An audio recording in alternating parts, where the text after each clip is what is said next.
I think it's safe to say that everybody knows what communication is.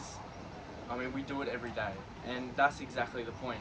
From cave painting to totems to social media, communication has been fundamental to the evolution of humans. And in turn, as humans have evolved, so has the ways that we communicate. But how is communication evolving in our modern world, and what does it look like, and how does it function?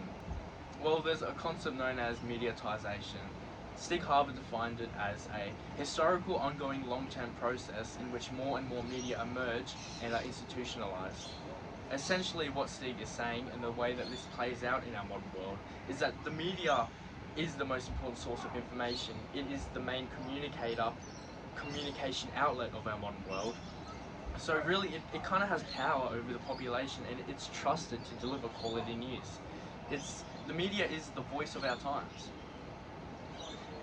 Castell argued that the media are not the holders of power, but they constitute, by and large, where the power is decided. So it's really an important thing. The media also have to play the game. Now, the game referring to our social capitalist institutions, because the media is entwined with them. For example, televised news is an adaptation of the news industry to the television industry.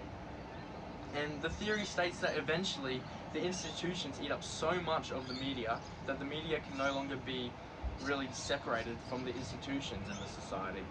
But what happens when the game evolves and changes? Well, the game has evolved and changed, and our capitalist institutions have changed a lot.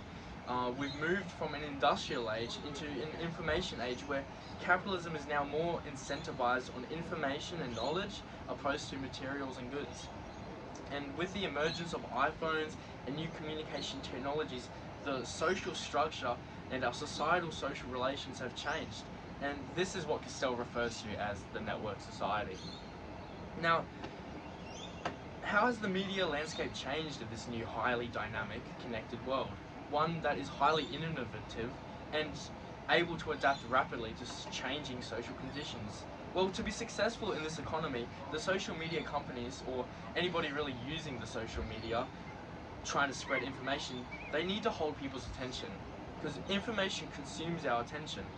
So really, attention is a scarce resource now, and the longer that they can hold our attention, the more successful they will be. So if the social media companies are going to be competitive in this new market, their algorithms need to push as attention-holding content as possible. They need to keep our attentions. So as a result of this, we get content that no longer needs to be dominated by the actual information, but rather, if they can just effectively capture our attention, then they'll be successful.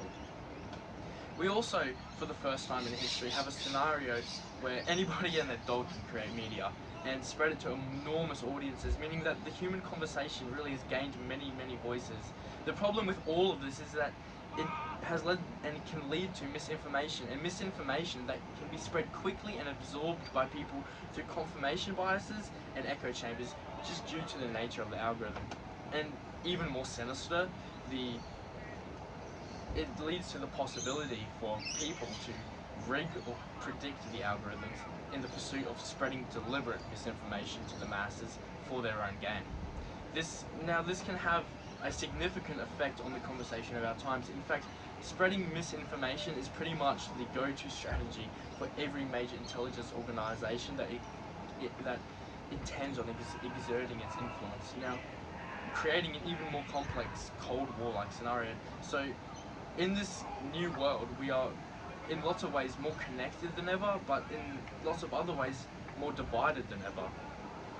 I think we should focus on what connects us rather than what divides us. But all of these theories are just theories that try to explain the current landscape of communication, one that is dominated by an ever-changing media and institutions. But I think that we should keep the conversation positive. Thank you, everybody.